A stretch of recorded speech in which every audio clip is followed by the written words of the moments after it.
Hello बच्चों, ये 2016 का 373 एक्सएक सेट से है यूपी बोर्ड का पेपर भौतिक विज्ञान का। और इसमें 2 नंबर तक के हम प्रश्न कर चुके थे।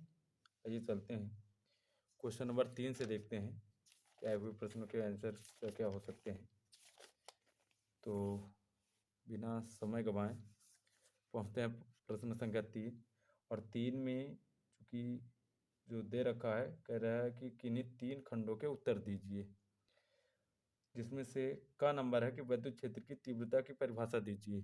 1 नंबर की है और चूँकि परीक्षा भी नज़दीक है तो इसका मतलब लगभग सबको याद भी होगा विद्युत क्षेत्र की तीव्रता की परिभाषा। फिर भी देख लेते हैं अगर नहीं याद है तो। विद्युत क्षेत्र की तीव्रता, इसकी परिभाषा बेसिक ये है कि इसकी तीव्रता की परिभाषा हम लोग एक फार्मूले से याद रखें तो बहुत अच्छा रहेगा।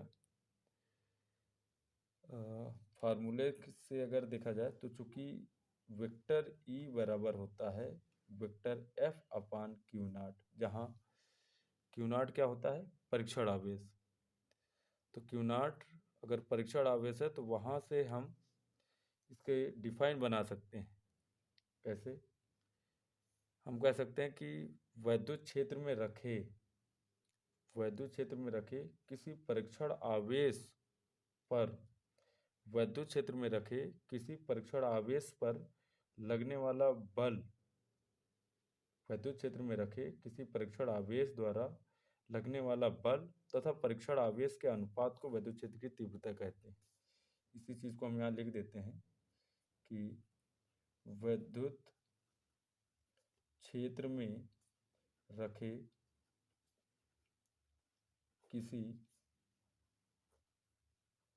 परीक्षण आवेश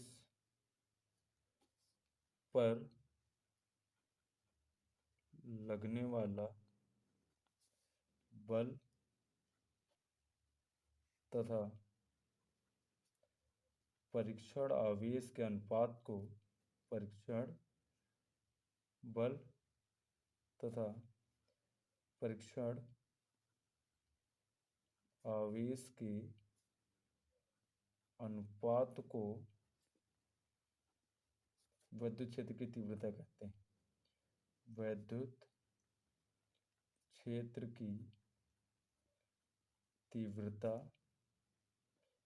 कहते हैं। इसे वेक्टर ई से व्यक्त करते हैं। वेक्टर इस वजह से क्योंकि ये सदिश राशि है, व्यक्त करते हैं। अर्थात फार्मूला अगर हम देना चाहें तो वेक्टर ई बराबर हो जाएगा vector F upon q naught. और ये बेसिक सा फार्मूला। अगर इसके मात्रक की बात करें तो इसका जो मात्रक होता है तो एफ का मात्रक होता है न्यूटन और प्रति क्यू का मात्रक हो गया कूलाम।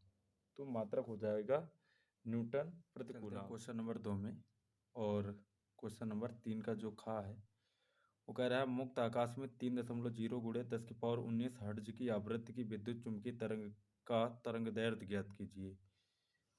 यानी इसमें लिम्डा हमसे पूछ रहा है।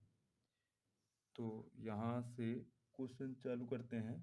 और जो क्वेश्चन है वो 3 का ख नंबर है। और इसमें जो दे रखा है बेसिक सा वो दे रखा है न्यू मतलब आवृत्ति। और वो दे रखा है 3 × 10 की पावर 19 हर्ट्ज, ये दे रखा है। और जो पूछ रहा है वो पूछ रहा है लिम्डा क्या होगा। और ऐसे कंडीशन में हम कहते हैं कि वी नो, यानी हम जानते हैं कि न्यू इक्वल जो होता है वो होता है सी बाई लिम्डा। बेसिक सा फार्मूला न्यू बराबर सी बाई लिम्डा। अब यहाँ से अगर हम लिम्डा ज्ञात करें तो लिम्डा बराबर हो जाएगा सी बाई न्यू। यानी लिम्डा बराबर अगर हम इसको हल करें तो ये हो जाएगा 3 × 10 की पावर 8, चूँकि प्रकाश की चाल होती है। और न्यू की वैल्यू दे रखा है 3 × 10 की पावर 19। इसको आगे हम हल करें तो 3 से 3 कैंसिल हो जाएगा, तो 10 की पावर 8 में -19 पावर जब ऊपर जाएगी तो उसका साइन चेंज हो जाएगा, तो ये वैल्यू निकल के आ जाएगी 10 की पावर -11। यानी हम कह सकते हैं कि लिम्डा बराबर जो वैल्यू निकली वो 10 की पावर 11 मीटर। यही आपका आंसर हो जाएगा। ये तीसरे का ख नंबर रहा। ग में कह रहा है कि परमाणु में परिक्रमण करने वाले इलेक्ट्रॉन के लिए चुंबकीय द्विध्रुव आघूर्ण का सूत्र लिखिए और उसके जो संकेत हैं उसके भी अर्थ बताइए कि वो मतलब क्या है। तो परमाणु में परिक्रमण करने वाले चुंबकीय आघूर्ण, परमाणु में परिक्रमण करने वाले इलेक्ट्रॉन का चुंबकीय आघूर्ण की अगर बात करें तो पहले इसी की बात कर लेते हैं। तो यम बराबर फार्मूला होता है E/2m इंटू जे, जहाँ जहाँ हम बात करें E क्या है, ये है इलेक्ट्रॉन जिसका चार्ज होता है यानी आवेश होता है 1.6 इंटू 10 की पावर माइनस का 19 कूलम। और m की बात करें तो m बराबर है आपका जो स्मॉल m ये बना हुआ है, स्मॉल m, ये कैपिटल M तो चुंबकीय आघूर्ण होता है, स्मॉल m है वो इलेक्ट्रॉन का द्रव्यमान है, इलेक्ट्रॉन का द्रव्यमान। और इलेक्ट्रॉन का जो द्रव्यमान होता है वो होता है 9.1 इंटू 10 की पावर माइनस 31 kg। ये इलेक्ट्रॉन का द्रव्यमान होता है यानी मास ऑफ इलेक्ट्रॉन। और तीसरा जो सिंबल इसमें बना हुआ है वो है जे। जे जिस कक्षा में इलेक्ट्रॉन चक्कर लगा रहा है, गोल गोल घूम रहा है, चक्रण कर रहा है, उस कक्षीय जो कक्षा है उस कक्षीय का कोणीय संवेग है, कोणीय संवेग। तो जो ग नंबर में पूछा गया है हमसे वो यही फार्मूला पूछा गया है।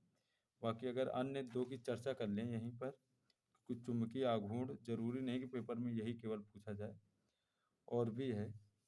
तो चुंबकीय अगर आघूर्ण की और एक्स्ट्रा चर्चा करें तो हम कह सकते हैं कि इसका एक तो रिप्रेजेंटेशन, इसको कैपिटल M से रिप्रेजेंट करते हैं और कैपिटल M बराबर जो फार्मूला होता है वो होता है NIA, जहाँ N क्या होता है, N होता है कुंडली पर लगाए गए फेरों की संख्या, कुंडली पर लगाए गए फेरों की संख्या।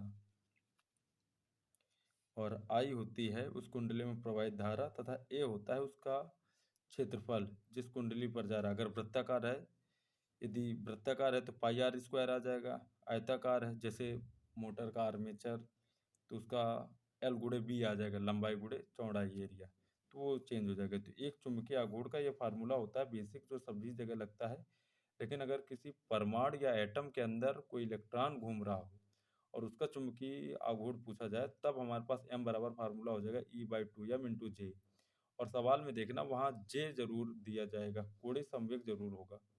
अगर कोणीय संवेग होगा तो फिर ये सवाल में डायरेक्ट केवल चुंबकीय आघूर्ण ही पूछा जाएगा, तो उसमें फिर हम निकाल सकते हैं क्योंकि ई की वैल्यू हमें मालूम होती है 1.6 इंटू 10 की पावर माइनस 19 और एम की वैल्यू मालूम होती है 9.1 इंटू 10 की पावर माइनस का 31 kg। इस प्रकार हम क्वेश्चन नंबर ये गा है और गा का ये आंसर हो गया। और घा में देखते हैं। घा में कह रहा है कि 15 सेंटीमीटर फोकस दूरी वाले एक अवतल दर्पण के सामने से 10 सेंटीमीटर की दूरी पर 8 सेंटीमीटर ऊंचाई की वस्तु रखी है, दर्पण से बने प्रतिबिंब की स्थिति ज्ञात कीजिए। करते हैं घ नंबर का सॉल्यूशन, तीसरे घ। और इसके अकॉर्डिंग अगर चलें तो उसने कहा 15 सेंटीमीटर फोकस दूरी वाला कोई अवतल दर्पण है जिसके सामने 10 सेंटीमीटर की दूरी पर 8 सेंटीमीटर की ऊंचाई की वस्तु रखी है, दर्पण द्वारा बने प्रतिबिंब की स्थिति। स्थिति मतलब हमें प्रतिबिंब की हाइट और उसकी पोजीशन भी सब कुछ पता करनी है। तो चलते हैं क्वेश्चन नंबर तीसरे घ में। तो सबसे पहली बात इसमें यह है कि जो दिया गया है वो है अवतल दर्पण। अवतल दर्पण जैसे दिया जाए तो इसके चिन्ह पर पार्टी के नियम से हमें इसके पूरे के पूरे सभी चिन्ह मालूम होने चाहिए। जैसे फोकस दूरी 15 सेंटीमीटर दे रखा है तो इसकी फोकस दूरी ऋणात्मक होती है माइनस की, और 10 सेंटीमीटर दूरी पर वस्तु रखी है तो u बराबर हो गया माइनस का 10 सेंटीमीटर। और जो उसकी हाइट है जिसको हम ओ डैश से रिप्रेजेंट करते हैं तो वो है 8 सेंटीमीटर। अब हमें प्रतिबिंब की स्थिति ज्ञात करना है। तो प्रतिबिंब की स्थिति ज्ञात करने के लिए हम दर्पण के सूत्र से चलते हैं, दर्पण के सूत्र से। और दर्पण का जो सूत्र होता है वो होता है 1/f बराबर 1/u और प्लस 1/v। यहाँ हम वैल्यू पुट करते हैं तो 1/-15 बराबर हो जाएगा 1/-10 और प्लस 1/v। इसको अगर हम इधर लेके आए तो 1/-15 प्लस 1/10 बराबर 1/v। एलसीएम हमारे पास हो जाएगा, एलसीएम हो गया 30, तो 15 दूना 30 और 10 तिया 30, तो 1/v। ने यही साइड में हम हल कर लेते हैं। तो इसका मतलब है 1 जो v बराबर निकला वो निकला 3 में 2 जाएंगे तो मिलेगा 1/30। तो हम कह सकते हैं कि अगर v बराबर निकाले तो v बराबर आ जाएगा 30 सेंटीमीटर। अब एक चीज़ और यहाँ से निकाल लेते हैं, हम इस इमेज की हाइट निकालें तो चूंकि वी नो हम जानते हैं आई डैश बटे ओ डैश बराबर माइनस का v और अपान u। ये फार्मूला होता है जहाँ आई डैश प्रतिबिंब की हाइट, ओ डैश वस्तु की हाइट होती है और माइनस v अपान u, v प्रतिबिंब की दूरी और u वस्तु की दूरी। यहाँ हमें आई डैश की वैल्यू चाहिए तो ये हो जाएगा माइनस का v/u और मल्टीप्लाई ओ डैश। यहाँ से v की वैल्यू निकालें तो v की वैल्यू हमको मिल गई है पहले ही, तो माइनस का 30 बटे u की वैल्यू है माइनस के 10 और मल्टीप्लाई ओ डैश की वैल्यू है 8। माइनस से माइनस कैंसिल हुआ और ये कट जाएगा 3 बार में, तो हमारे पास आ जाएगा 3 मल्टीप्लाई का 8। तो हम कह सकते हैं कि इसकी वैल्यू आ गई 24 और ये भी सेंटीमीटर में है। अब हमारे पास दो चीज़ है, एक v और एक आई डैश, तो हम इसकी स्थिति बता सकते हैं। स्थिति बताने के लिए हमें चिन्ह परिपाटी लगभग मालूम होने चाहिए।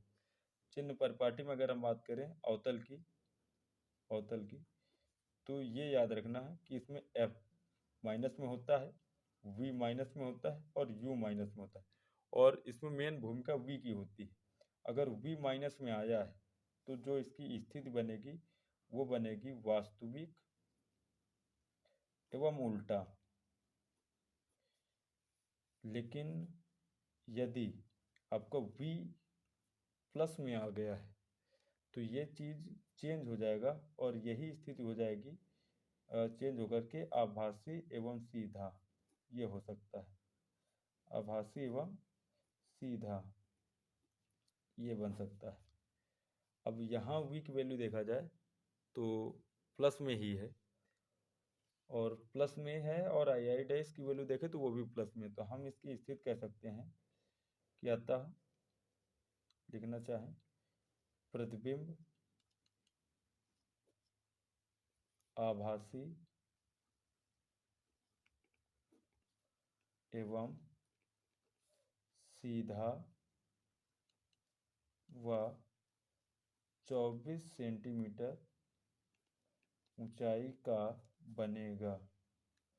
ये हमारा स्टेटमेंट हो गया और आंसर।